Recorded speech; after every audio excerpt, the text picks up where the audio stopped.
Well, I believe we're having some worship already this morning. Man, powerful morning. Baptisms, the name of Jesus, staying focused on that, King above all kings. Powerful morning. This morning's passage, leading up to it, I've thought of a story I heard a while back where, and you may have had these moments in life, where you wonder, what's really going on here? I'm trying to sort out the situation, and I'm not sure what's true and what's not. And you dive into these situations, and you're trying to navigate them, and there's confusion. So I read this story recently about Sergeant Anthony Gibbs of the Guthrie Police Department.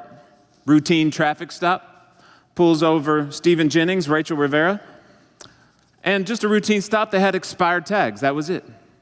Well, soon they learned there's more to the story. Jennings was driving with an expired license.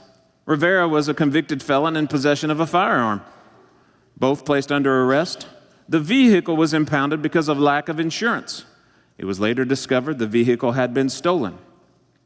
So, one thing after another, piling up. It gets better, or worse, depending on how you see it.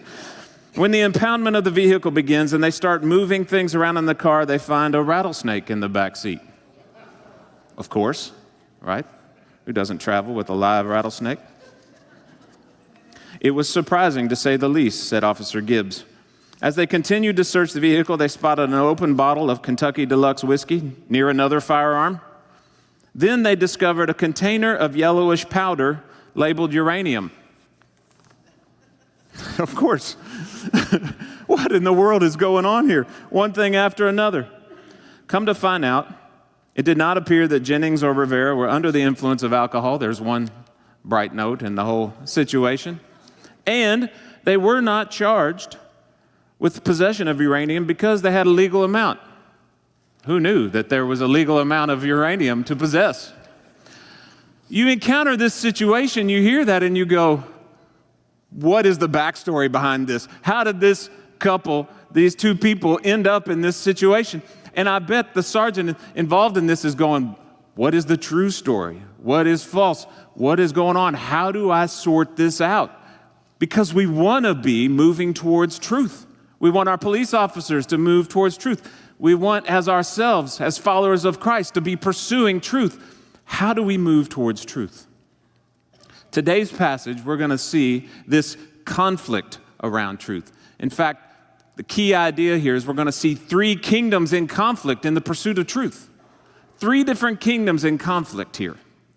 And so we'll be in John chapter 18, continuing in that chapter on page 850 in your church Bible, if you have a church Bible. If you don't have a Bible, we have those in the connection corner. You can slip out at any time. We'll be reading from it in the paper copy of the Bible, or if you have an electronic copy, that's fine as well. But we want to make it easy for you to find it. Grab one of those at any time. We're in John chapter 18. And again, the key idea we're going to see here, three kingdoms in conflict in their quest for truth, combating one another in their quest for truth. Three key kingdoms throughout this passage that we'll unpack. So, chapter 18, let's start in verse 28 and read this first group of verses here. John 18, verse 28. Then they led Jesus from the house of Caiaphas to the governor's headquarters. It was early morning. They themselves, these are the Jewish leaders, did not enter the governor's headquarters so that they would not be defiled and then could not eat the Passover. Pilate went outside to them and said, "What accusations do you bring against this man?" They answered him, "If this man were not doing evil, we would not have delivered him over to you." Pilate said to them, "Take him yourselves, judge him by your own law." The Jews said to him, "It is not lawful for us to put anyone to death." This was to fulfill the word that Jesus had spoken, to show by what kind of death he was going to die. So the situation here, coming off last week, when Jesus had been interrogated by Annas, he was then delivered to Caiaphas, the other reigning high priest at the time. But now we jump right into where he's being interrogated by Pilate. So we don't really get the conversation that happened with Caiaphas, but we'll get hints of what happened, the interrogation that happened in that moment. It shows up in the other Gospels as well. But they bring Jesus to Pilate, and Pilate begins to interrogate Jesus in particular. Now, just prior to this, though, the Jews who bring him make an interesting point. Pilate asked them, hey, what's the charge you bring? And they simply say, he's evil. And you should take our word for that because we said it. This starts to point at, and we're going to see this unpack, the first kingdom in conflict here. The first one we see are with these Jewish leaders, and I would say these religious leaders. The kingdom that's governing them is their religious self-righteousness. They've become so blinded to the presence of God by their own religion and rituals and rules. In fact, you see it here in one of these first phrases where it says in verse 28, they brought Jesus to the governor's headquarters, but they themselves did not enter the governor's headquarters. So Pilate, we want you to deal with him, but we're not willing to come in near you. You know, they were worried about being defiled so that they couldn't participate. There were certain Jewish laws around if you entered a Gentile's home. Some of those things you'd be defiled. It may just be for a short time, depending on what it was. I mean, if it was just leaven from leavened bread, it'd just be that day. If it was a dead body, it might be a lot longer. But they didn't want to risk it, which the irony here is, Pilate, we want you to do our dirty work, but we want to keep our hands clean. It reminds me a little, and you've seen this movie because it's been done 100 different versions by a variety of different actors. It's those movies where you have this nefarious arms dealer. You know, they're selling weapons of war all over the world, and everybody hates them. And somebody from the government, the FBI, some agency arrests them, puts them in prison. They think they've landed the career case of their life. And all of a sudden, some shadowy figure shows up and says, they're free to go. And the guy's just distraught. What do you mean? This guy's so evil, he can't be let go. And of course, you hear the speech. We've heard of it 100 different versions. Your government needs me. If they want to keep their appearance that their hands are clean, that they're not involved in this dirty arms business in the background, you need somebody like me. And here in this moment, the Jews, they don't want to get their own hands dirty, but they want the dirty work done. They need Pilate. We don't want to get defiled, but we want to keep a hold of our religious rituals, even at forsaking the presence of God. In fact, I think a good phrase that sums this up, their religious practices, ultimately what happened, and you'll see this on screen, their religious practices blinded them to the presence of God. Here was God in human flesh right in front of them. But we're committed to eating the Passover, whatever it takes. We're committed to seeing this evil thing done no matter what. We're committed to seeing it through. They were blinded. And I think it's important to pause here, being that we are all in a church building, and just take note of that. We are not above that tendency to put our religious practices, our traditions, our rituals above the presence of God. Those things can, now, hopefully they draw us closer to God, but they can also, if we let them, blind us to His presence. We can't stand here in judgment on the Jews thinking we're better than them. Because my heart, man, it can easily be led into thinking this practice, this thing I always do is what makes me holy, and miss the presence of God. There's a great quote I read this week. Look, I hope that when we're here, we always experience the presence of God. Bob Russell wrote about this in one of his books I read this week. Listen to what he said. In biblical worship, two ingredients always seem to be present: a sense of awe, wonder, overwhelmed with who He is, a sense of awe, and a sense of joy. Those two things should mark biblical worship. And then the result of that, if we're overwhelmed with who He is, a sense of awe of who He is, filled with the joy and delight of who He is, even in the midst of sorrow and circumstances and grief and challenges, there's still an abiding joy. If those two things are true, the result of that is just an overwhelming sense of His presence. And I think that's what we all want. I mean, when I come here, I want to experience His presence. Yes, there are tasks to do, conversations to have, things to accomplish, but none of that matters if we don't experience his presence. That's what I want. I want to know his presence here with me. I want to know that he's around me. And regardless of what emotion you feel, I want to know that he is here. That's what we're striving for in all that we do. And one thing I've always loved about Valley View is that it's maintained to be a high priority. We don't get it perfect. We're not perfect. We don't always get it right. But that's what we're striving for. And I've talked with person after person that says, you know what? If it were only up to me, I'd do it this way. But so that so many more know God's presence, we're doing this. And I love that. Young and old, defer, give up my rights, give up my privileges so that together, collectively, we worship. We know his presence. And we got to be mindful of that tendency to be blinded to his presence. We're not somehow better than the people we read in this story without the presence of God. So that first kingdom, that religious, self-righteous, we see a few other things come up here. Pilate says to them, "What accusations do you bring?" They want him to go along with their plan. Look, we're right. We thought of this. Jesus must be evil. Take care of him for us. But Pilate asked them, "What accusations do you bring?"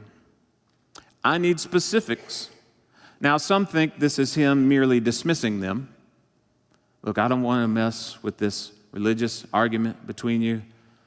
What accusation do you bring? Do you have anything of value? But I also think he's playing a bit of the political card. We have background information on Pilate that he had his ups and downs in this region. Because that's so long ago, you tend to think people were just these autonomous leaders who got appointed and everybody had to do everything they said. But no, in the Roman world especially, there was a lot of politics going on. You could get who wants to be stuck in Judea?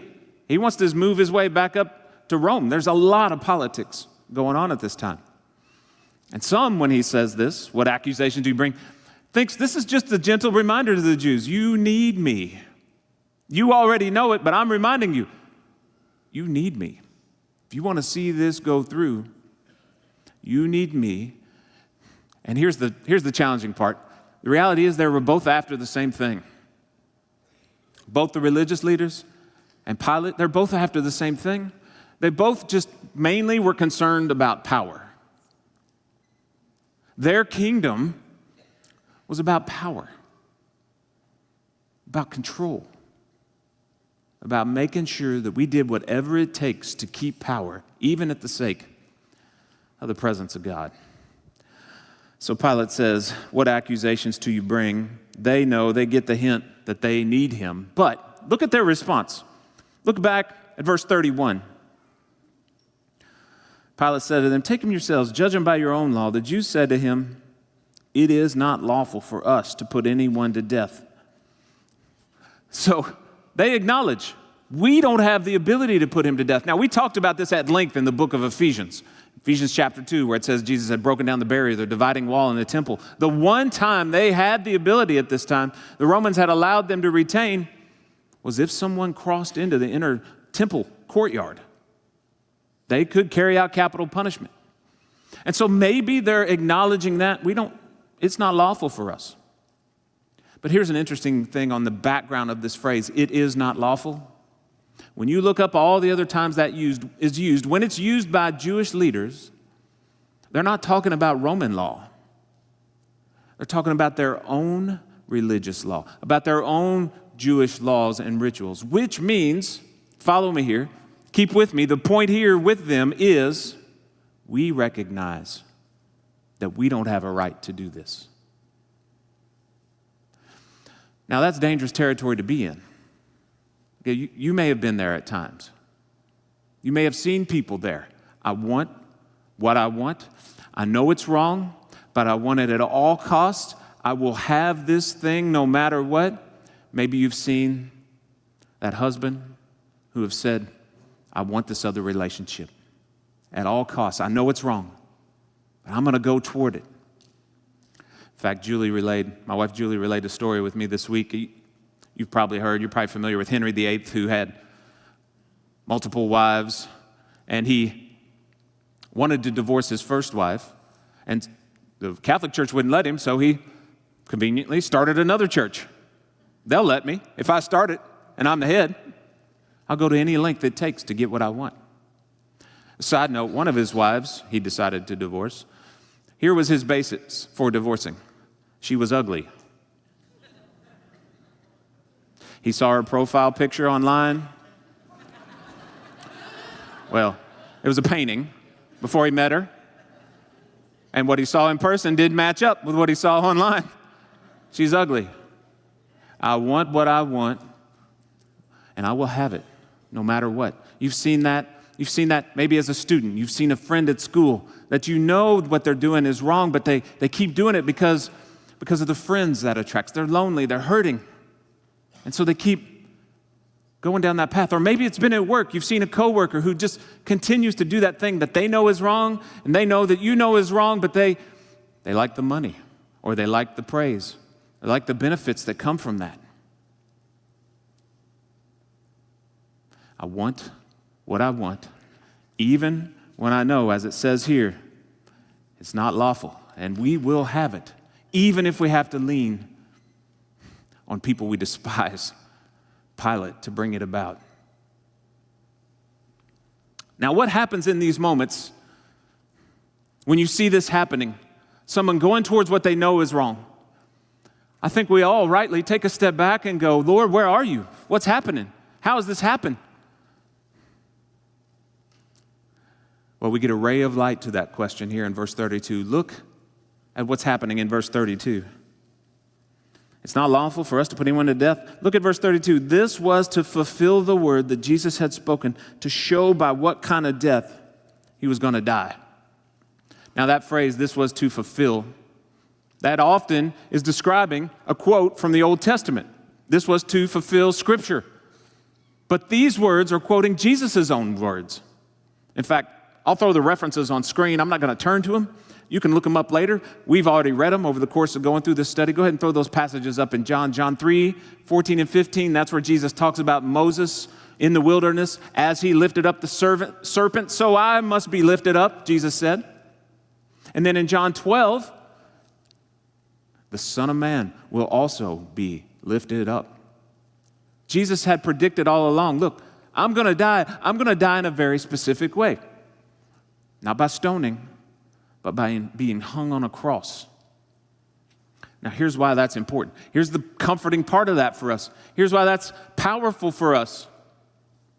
It's really easy in the midst of this or in whatever other challenge you're facing personally to go, where are you, Lord? What's happening? Why is this whole thing spinning out of control? What is the truth in this moment? But Jesus says, no. No, this is crazy, but I'm still in control. I knew this would happen. I told you it would happen. I predicted it. I'm still here. You can still lean on me. You can still trust me. As confusing as it is, I'm still in control. So that's the first kingdom we encounter, the kingdom of the religious self-righteous. The kingdom of the religious self-righteous. What's the second kingdom? Look here in this next group of verses, verse 33. So Pilate entered the headquarters again and called Jesus and said to him, "Are you the king of the Jews?" Jesus answered, "Do you say this of your own accord, or did others say it to you about me?" Pilate answered, "Am I a Jew? Your own nation, the chief priests, delivered you over to me. What have you done?" Jesus answered, "My kingdom is not of this world. If my kingdom were of this world, my servants would have been fighting, that I might not be delivered over to the Jews. But my kingdom is not of this world." Then Pilate said to him, "So you are a king?" Jesus answered, "You say that I am a king. For this purpose I was born. For this purpose I have come into the world, to bear witness to the truth. Everyone who is of the truth listens to my voice." And Pilate said to him, "What is truth?" What is truth? Pilate enters back in. He leaves the Jewish leaders behind. He goes back into his own courtyard where they didn't want to come, and he begins to interrogate Jesus. And here we're going to see this second kingdom. The first was the religious self-righteous. The second one here is just the kingdom of the world, the realm of the world. where power and control are at play at a high level. And Pilate begins to interrogate Jesus. One thing that's interesting about this is the way that they ask questions back and forth. You'll see Pilate, most of his dialogue is just questions. I ask a question, I'm going to respond to a question with a question. It's an interesting tactic. You see many use this. In fact, the first questions he asks is, are you King of the Jews? That's the first question he asks. Are you King of the Jews? And that's an interesting question because Jesus, look at how Jesus responds to him. Did you say this of your own accord, or did others say it to you about me? Now, a friend of mine wrote a book years ago. His name's Randy Newman, not the singer, if you know who that is, if you're that old. Randy Newman, the singer. He's Randy Newman, the author. He wrote a book called Questioning Evangelism. He doesn't mean I'm questioning whether evangelism is the right thing to do or not. He means I'm using questions in evangelism. He grew up in a Jewish home, and he said, all our interactions were this way. I'd call up my grandma. Grandma, how's the weather down there? How should the weather be in Florida in the middle of July? Uncle Steve, how you doing? Compared to who? What? You know, it was just always this, I ask a question, they ask a question in response. Can't you just give me a straight answer? It was just kind of this cultural thing. And you see almost this maddening pattern here of asking a question and responding with a question. Kids, don't do this with your parents, by the way. That's not how you do it. Give them a straight answer. Randy, though, this book's a great book, Questioning Evangelism. He gives a lot of great tactics for how to engage in evangelism using questions. And I would say, make sure as you're doing that you're doing it sincerely. The questions you ask are sincere. I'm not just trying to corner you and say, I got you. Julie and I both were heavily influenced by a writer, Francis Schaeffer. And he talked about you want to press into people's lives in a way that helps the weight of their worldview press down upon them. Tell me what you believe. In a sincere way. What's that based on? How does that guide you in times of trouble? How do you make decisions when you encounter difficulties? Let the weight of that often broken, cobbled together system that won't bear up often under the hard times. Questions can be a powerful way to do that. Here we see almost this master conversation of subtleness occurring back and forth between Jesus and Pilate. Question, answer, question, question, question. Look at how they begin to engage. Because Jesus asked this question, looking back at verse 34, did you say this of your own accord? Or did others say it to you about me? And I think by asking that question, he's asking a really important question that drives at the whole point of this whole message. He's asking him two different things. The first question he's asking him is, do you really want to know if I'm king or not? Are you personally really interested in knowing who I am? Are you asking because you want to know me, the true king? Is that what you're asking? And I think it's important to remember that. As hardened as you think someone may be, as far from Christ as they've run, even if they are the ones persecuting you, you never know how God might be stirring in their heart. You never know. Jesus is asking Pilate, I'm here. Don't you want to know me? I'm here. Come to me. Don't ever forget. You never know how God is working in someone's heart in the background. That's the first half of that question. But the second half is a little sneakier. When he asked, is this something you came up with on your own? Or did someone else say this to you about me? In this moment, he's basically saying to Pilate, are you being manipulated by the Jews? Are you listening to them and what they have to say about me? Are you letting them lead you along? Can you imagine a bigger slap in the face to a Roman ruler? Being manipulated by some backwater province, side note, religion that I don't care anything about. They're somehow manipulating me? Did you come up with this on your own? Because Pilate's got to be someone who goes, who cares about your little religious arguments? Who cares? I mean, if suddenly in the pulpit I began to take up swearing, all right? Maybe I choose just some really nasty word that would even just cause a hardened criminal to shudder, something like stupid. Right? You know what I'm talking about. Those Christian cuss words. We could pick some others. I drop that up here. You don't immediately call 911. I mean, you call 911, they hang up, or they come arrest you for wasting their time. What are you doing? We're out here trying to catch radioactive rattlesnakes. We don't have time to mess with your pastor cussing. Who cares? Now, you'll care, and you should, but you'll go talk internally. You'll go talk to the elders. They'll reprimand me. We'll have this whole thing. We'll get it straightened out. But the government doesn't care. That's not, who cares? Unless something starts to threaten their authority, their rule, and ultimately the word we've already seen, their power. And of course, by the way, we all know everything we say here threatens the power of any other ruler than Christ. He is our allegiance. And Pilate isn't clued into that yet. He doesn't get that. He's wondering what's going on. I've got my kingdom. I've got my realm, this worldly realm. And you're asking me this weird question? Look back at how Pilate responds here. Verse 35. Pilate answered him, "Am I a Jew?" Meaning, how am I supposed to know about your silly insider arguments? How am I supposed to engage on those? Who cares? Am I a Jew? And then he asks, what accusation have they brought against you? Or what have you done? Jesus answered, my kingdom is not of this world. You think you know what it means to be a king, but I operate in a completely different realm. Now, we've already read this, so we know that this confuses Pilate more. Look at how Pilate answers. So you say you're a king. I wasn't sure if you were or not. Are you saying you are? What do you mean? And how Jesus responds shed a lot of light on this situation. You say that I am a king. You think you understand what it means to be a king. But I'm not a king like any other king you've ever seen. My kingdom is a different kingdom. And this leads us to the third kingdom. Look at how he responds.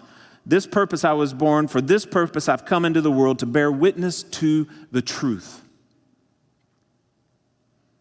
Everyone who is of the truth listens to my voice. So the third kingdom we see here, the third realm in the battle for truth, is the kingdom of truth. Christ's kingdom. The kingdom of truth. We have the kingdom of the religious self-righteous. We have the kingdom of the world. But ultimately, we have the kingdom of truth. And then we get Pilate's famous response in that moment. What is truth? What is truth? Now, why would Pilate say that? Why would he ask that? I've pointed to this passage. I know others have as well, as an example of where moral relativism was showing up. I think that's one way to teach us. I don't think that's wrong. Surely moral relativism has occurred in every age where everybody determines their own truth. Whatever's true for you, that's great. Unless it imposes on my truth, then we have a problem. Now who do we decide what's right? How do we know who's true? What is truth? That's one way to take this. I think, though, in this passage, there's three ways to look at this phrase, what is truth, about what Pilate may be asking in the context of everything that's happening. So let's look at the first one. When he asks, what is truth, I think the first thing he may be asking is just simply, who is right in this situation? Right? What's the truth here? Kind of like the opening story. What's really going on? Are the Jews telling the truth, or are you telling the truth? I don't understand. Why did I get mixed up in this? I'd rather be back in my palace eating grapes. Who cares? Who's right? I don't know. Now, that's one way to take it. The second is, when he asks what is truth, why does it matter? And here's why that's important. He may be simply asking, why does it matter? Meaning, why does truth matter? And you've seen this at play, by the way, in power situations, in politics. Man, truth does not matter at all. The only way it matters is if it supports the power I want to keep. And pick either side or a third side or anyone. And yeah, there are moments, I'm painting a broad picture here. There's certainly people who are truthful, but you understand. The biggest goal is power. What is truth? What does truth matter in this moment? But listen closely. This is where we are to be set apart. This is where Christians are to be set apart. We are to be known as people of truth. People who pursue truth to its fullest. We don't just believe something that's true. We practice it. We live it out. We fight for it in our own hearts as well. We don't dabble in lies. We fight for truth. I remember sitting down with these two ladies who were in the biggest conflict I've ever seen between two women before. I worked with them. Somehow it ended up on my plate to try to help them reconcile. It was messy, but let me tell you, when we sat down together, one thing I deeply appreciated is that neither one of them were spinning their own truth. But they were both careful to say, yes, you're right, this is what happened. I'm not going to go off that and try to make her sound worse than she is or me sound better than I am just to get what I want. Well, they kept fighting for truth. If we do that, and as they did, we can navigate whatever messy thing we encounter. We are called to be people of truth, even in the midst of utter craziness around truth. I think the third response here is just simply, at the end of the day, Pilate could be asking, what is the true source of life? Who is the true king? Where do I find truth? Jesus is the king. Jesus is the true king. And Jesus has already called him to choose a kingdom. Do you say this? Or to someone else? Do you know what it means to be a true king? Do you know truth? And that's a question we all have to wrestle with. That's a question every one of us has to ask. Who is my king? Which kingdom do I serve? Who is my king? And there is no middle ground. There aren't three options, there's two. The first two have chosen not Christ. The kingdom of truth chooses Christ. What does it mean to know him as your king? There's a video that's gone around that sums this up powerfully. You may have seen it. I know it's been shown here before in the past. It's so powerful, though, I want to share it again, of just one man talking over and over again about what it means to know my king. Let's watch the screen. The Bible says, my king is the king of the Jews. He's a king of Israel. He's a king of righteousness. He's a king of the ages. He's a king of heaven. He's a king of glory. He's a king of kings. And he's the Lord of lords. That's my king.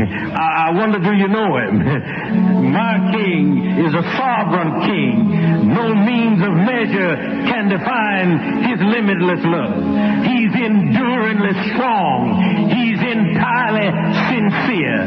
He's eternally steadfast. He's immortally graceful. He's imperially powerful. He's impartially merciful. Do you know him? He's the greatest phenomenon that has ever crossed the horizon of this world. He's God's Son. He's a sinner's Savior. He's the centerpiece of civilization. He's unparalleled. He's unprecedented. He is the loftiest idea in literature. He's the highest personality in philosophy. He's the fundamental doctrine of true theology. He's the only one qualified to be an all-sufficient Savior. I wonder if you know him today. He supplies strength for the weak. He's available for the tempted and the tried. He sympathizes and he saves. He strengthens and sustains. He guards and he guides. He heals the sick. He cleanses the lepers. He forgives sinners. He discharges debtors. He delivers the captive. He defends the feeble. He blesses the young. He serves the unfortunate. He regards the aged. He rewards the diligent. And he beautifies the meek. I wonder if you know him. He's the key to knowledge. He's the wellspring of wisdom. He's the doorway of deliverance. He's the pathway of peace.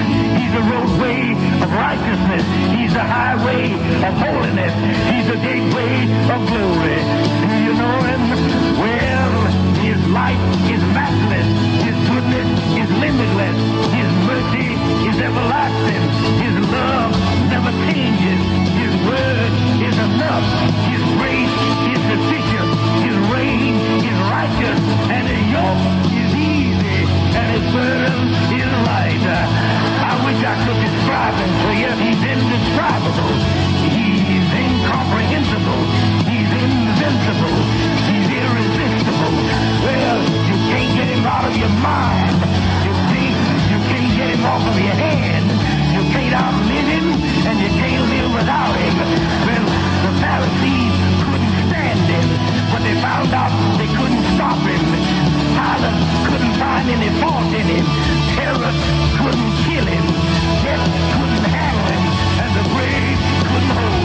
I love where he says, I wish I could describe him. That's all he's been doing for 5 minutes. But that's my king. I wonder if you know him. Do you know him? If you don't know him, I'd love to talk with you about what it means to follow him, to know him. Let me tell you, all of life changes when you know Christ. Sometimes that means new challenges, but all of life changes.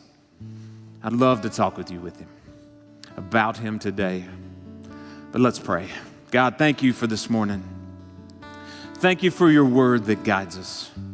Thank you for the pictures of new life in you this morning. People who have said, he is my king. And Lord, we pray if there are any here who don't know you, they would come to say, that's my king. They would come to know you fully. They would come to know you in your death and resurrection and new life, and they would come to find new life in you. God, we thank you for another morning together to worship. My prayer today, God, would we know your presence today, all throughout the day. We know there's madness coming with the start of a new week. May we know your presence today. Just a glimmer of your presence today. Jesus, we love you. Amen.